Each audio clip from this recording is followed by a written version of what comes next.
नमस्कार। किसी भी सत्ता का जनता की नज़र में जो सबसे बड़ा मूल्यांकन होता है, वो मूल्यांकन होता है कि उस सत्ता के दौरान, उस शासनकाल के दौरान अपराध की क्या स्थिति है। अपराध पर नियंत्रण है या अपराध अनियंत्रित है। अपराध हो जाने के बाद अपराधियों के प्रति शासन का, सत्ता का रुख और व्यवहार कैसा है, ये भी बहुत बड़ा महत्वपूर्ण बिंदु है। जनता जिस पर मूल्यांकन करती है। अपराध हो गया, उसके बाद दो स्थितियां बनती हैं। एक स्थिति बनती है कि सत्ता उस पर निर्णायक रूप से प्रहार करे और अपराधी को जेल के शिक्षों के अंदर ढकेले। दूसरी स्थिति बनती है सत्ता परोक्ष और अपरोक्ष रूप से उसको संरक्षण दे, अपराधी को, उसे कानूनी दांव पेच के जरिए राहत दिलाने की कोशिश करे, या पीड़ित को न्याय न मिले इसके लिए जतन करती दिखे। ये दो स्थितियां हैं जिनसे किसी भी सत्तारूढ़ पार्टी की छवि का निर्धारण होता है। आपने एनसीआरबी का नाम बहुत सुना होगा, खासतौर पर राजनीतिक बहसों में, चुनाव के दौरान, मंचों से, सेमिनार से, टीवी की डिबेट्स में। जी, एनसीआरबी मतलब नेशनल क्राइम रिकॉर्ड ब्यूरो। देश के हर राज्य के हर सूबे में क्या, कहां, कितना अपराध हो रहा है, उसकी दर क्या है, उसमें कमी है या बढ़ोतरी है, अन्य राज्यों के मुकाबले अमुक राज्य की स्थिति क्या है, और सबसे महत्वपूर्ण बात, किस अपराध में सजा दिलाने का प्रतिशत अमुक राज्य में कितना है। ये भी आंकड़ा ये एनसीआरबी जारी करता है। भारत का ये सबसे प्रामाणिक आंकड़ा होता है अपराध को लेकर। एनसीआरबी की हाल की एक रिपोर्ट आई जिसमें 2022 के परिदृश्य को लेकर आंकड़े आए। उत्तर प्रदेश में 2022 में महिलाओं के प्रति होने वाले अपराधों में सजा दिलाने का प्रतिशत 70 से ज्यादा रहा है। यानी महिलाओं के प्रति अगर 100 अपराध हुए तो उसमें 70 से ज्यादा अपराधियों को दंडित करवाया गया। और इस कसौटी पर उत्तर प्रदेश देश में अव्वल आया। देश का कोई राज्य इस कसौटी में उत्तर प्रदेश के आसपास भी नहीं है। और पूरे भारत का औसत कितना है इस मामले में, कि महिलाओं के प्रति अपराध करने वाले दुष्टों को सजा दिलाने की का जो प्रतिशत है वो पूरे देश का कितना है, 25। यानी 100 में 25 सजा पाते हैं देश के स्तर पर, और उत्तर प्रदेश के स्तर पर 100 में 70 सजा पा रहे हैं जो महिलाओं के प्रति अपराध करते हैं। अब आते हैं, ये तो मैंने एक आंकड़ा आपको बताया, बहुत लंबा वो है, विवेचना है। आईपीसी में जितनी दफाएं हैं उतने अलग अलग आंकड़े हैं इसमें, एनसीआरबी की इस रिपोर्ट में। एनसीआरबी की इस रिपोर्ट को आप चैलेंज इसलिए नहीं कर सकते, इसको खारिज इसलिए नहीं कर सकते क्योंकि इसी के ये एकमात्र सोर्स है। इसमें सबका चेहरा साफ दिखता है, हर राज्य का, हर राजनीतिक दल के शासन का, जो भी जहां शासन कर रहा है। अब आते हैं कि ये लक्ष्य कैसे साधा उत्तर प्रदेश ने। योगी आदित्यनाथ की सबसे बड़ी 2 यूएसपी मैं मानता हूं। एक तो यूएसपी ये कि महिला के विरुद्ध अपराध करने वाले बचे नहीं किसी सूरत में कहीं, वो आकाश में हो पाताल में हो, खोज के निकाला जाए, दंडित किया जाए और पुलिस के साथ प्रतिघात करने की कोशिश करे अपराधी तो एनकाउंटर भी कर दिया जाए।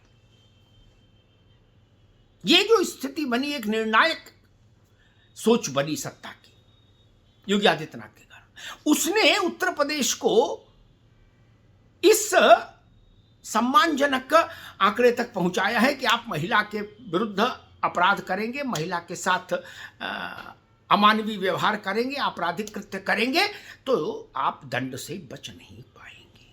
अब इसको आप ठोको रणनीय पॉलिसी कह लीजिए, जो विपक्ष कहता है, बुलडोजर पॉलिसी कह लीजिए, चाहे जो मनाए कहिए, लेकिन हकीकत यह है गांव देहात तक ये संदेश गया कि बेटियां सुरक्षित रहें, इसके लिए योगी की सरकार, योगी आदित्यनाथ प्रतिबद्ध है। आपको याद होगा योगी जी ने अभी एक सार्वजनिक मंच से कुछ समय पहले कहा था कि लड़कियों को छेड़ने वालों को याद रखना चाहिए कि इस चौराहे पर लड़की छेड़ोगे तो अगले चौराहे पर यमराज इंतजार कर रहा होगा। ये उस नीति का परिणाम है कि आज उत्तर प्रदेश महिलाओं के खिलाफ अपराध करने वाले 100 में से 70 को सजा दिलाने में सक्षम हुआ, सफल हुआ। और ये ऐसी यूएसपी है, इसको किसी प्रचार की जरूरत नहीं, इसके लिए होर्डिंग की जरूरत नहीं, विज्ञापन की जरूरत नहीं। इसकी सत्यता जनता खुद देखती है, खुद परखती है। पता लगा कि 3 लड़कों ने एक साइकिल से जाती हुई लड़की की मोटरसाइकिल से 3 लफंगे दुष्ट जा रहे थे, उन्होंने उसका दुपट्टा खींचा, बच्ची का संतुलन बिगड़ा, वो गिर पड़ी और ट्रक के नीचे आ गई, मर गई। 2 दिन के बाद प्रदेश ने, उसी क्षेत्र की जनता ने और पूरे प्रदेश ने एक दृश्य देखा। वो तीनों अपराधी पकड़े गए घायल अवस्था में और उनके पैर उस स्थिति में पहुंच गए कि अब जिंदगी में कभी मोटरसाइकिल तो छोड़ दीजिए, चलना उनके लिए स्वप्न हो जाएगा, दुस्वप्न हो जाएगा। ये चित्र प्रदेश में आश्वस्ति पैदा करता है।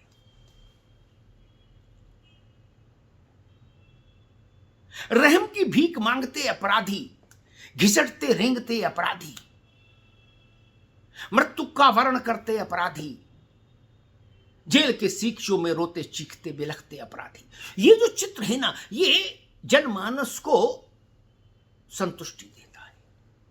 और यही योगी आदित्यनाथ की ताकत है, ये भी जान लीजिए। ये ताकत उनकी सबसे बड़ी ताकत है। आपको याद होगा कि मुजफ्फरनगर में दंगा हुआ था जो 2013 में। वो दंगा उत्तर प्रदेश में अब तक हुए दंगों में सबसे बड़े दंगों में शुमार होता है, उसका उल्लेख करना यह जरूरी है। वो दंगा क्यों हुआ था शायद आपको याद नहीं होगा। एक छोटा सा इलाका है कवाल, वहां एक महिला बच्ची के प्रति अपराध की घटना घटी। उस अपराध की घटना की रिपोर्ट कराने गए लोग, पीड़ित पक्ष, उस समय के शासन व्यवस्था ने, पुलिस ने रिपोर्ट लिखने में असमर्थता जता दी। कहा कि भाई ऊपर से ऐसा आदेश और निर्देश है कि रिपोर्ट तो नहीं लिखी जाएगी, क्योंकि इस घटना में अमुक एक विशेष वर्ग के अपराधी संलिप्त हैं। वहां से आग सुलगी, और सुलगी तो ऐसी सुलगी कि पूरा पश्चिम धूं धूं करके जल गया। अब आपको शायद समझ में आ गया होगा कि महिला के प्रति अपराध करने वालों को दंडित करना कितना जरूरी है। वो किसी वर्ग के हों, क्या किसी खास वर्ग को इसलिए तरजीह दी जाएगी कि वो वोट बैंक की तरह इस्तेमाल होता है आपकी पार्टी के पक्ष में, इसलिए वो महिलाओं के प्रति अपराध करने के लिए खुला छोड़ दिया जाएगा? इसी धारणा की कोख से मुजफ्फरनगर का दंगा जन्मा था, इसी धारणा की कोख से योगी ने उस धारणा को ध्वस्तीभूत कर दिया। वही इनकी ताकत है। उत्तर प्रदेश में आप कहीं जाइए, गांव देहात कस्बा महानगर, कहीं लोग कहेंगे भाई बहन बेटी के साथ छेड़खानी और अब बेहुदगी करोगे तो ध्यान रखना भैया गोली लग सकती है, अब गोली से बच गए तो जेल से कोई नहीं बचाएगा। ये जो सात्विक भय है, ये जो कानून का राजदंड का भय है, ये निर्णायक है। ये आंकड़े भारतीय जनता पार्टी ने जारी किए होते तो आप खारिज कर सकते थे, लेकिन एनसीआरबी के आंकड़े वो हैं जिनका इस्तेमाल सब लोग करते हैं, पक्ष वाले भी करते हैं, विपक्ष वाले भी करते हैं। इसके अलावा कोई रास्ता ही नहीं आंकड़ों का। आप सोचिए, देश का औसत 25 और उत्तर प्रदेश का सफलता का दर 70। ये इसलिए मैंने आपसे शुरुआत में कहा कि योगी आदित्यनाथ की दो सबसे बड़ी ताकत है। एक ताकत ये कि महिला के विरुद्ध अपराध पर जीरो टॉलरेंस, किसी कीमत पर मंजूर नहीं, स्वीकार्य नहीं, कठोरतम दंड की व्यवस्था अपराधी के लिए, उसका परिणाम दिख रहा है आंकड़ों में। और दूसरी उनकी सबसे बड़ी ताकत है रूल ऑफ लॉ लागू कराने में किसी भी धर्म, वर्ग या मजहब को कम ज्यादा करके नहीं तौला जाएगा, सब बराबर। आप किसी खास मजहब से हैं, किसी खास वर्ग से हैं, इसलिए आपको संरक्षण हो जाए, छूट हो जाए, ये भाव खत्म कर दिया। अभद्रता करेंगे, कानून को चुनौती देंगे तो समान भाव से दंड के भागी बनेंगे। तुष्टीकरण किसी का नहीं। उत्तर प्रदेश ने ये दो दंश बहुत गहरे महसूस किए थे। एक तो तुष्टीकरण, कानून का समान रूप से समदर्शी न होना शासन का, और दूसरा स्त्री के प्रति अपराध करने वालों के विरुद्ध कठोरतम कार्रवाई न होना। उनको जाति, मत, मन, पंथ, मजहब, राजनीतिक प्रतिबद्धता, इनके आधार पर छूट मिल जाना अपराधियों को। इन दोनों के चलते उत्तर प्रदेश त्रस्त था। और यही दोनों के प्रति जो योगी की जीरो टॉलरेंस की एक समदर्शी नीति है, वो योगी की सबसे बड़ी ताकत बन गई। अगर योगी के नेतृत्व में भारतीय जनता पार्टी 2022 में अपनी सरकार उत्तर प्रदेश में बड़े बहुमत से दोबारा लाने में सफल हुई है, तो उसके पीछे ऐसी ही ताकतें हैं। और जनता को इन विषयों में किसी की गवाही की जरूरत नहीं होती, क्योंकि कबीर ने कहा, तू कहता है कागज लेखी, मैं कहता हूं आंखन देखी। जनता जो आंखों से देखती है उस पर निर्णय करती है कि उसका वोट किसके साथ हो, उसका समर्थन किसके साथ हो।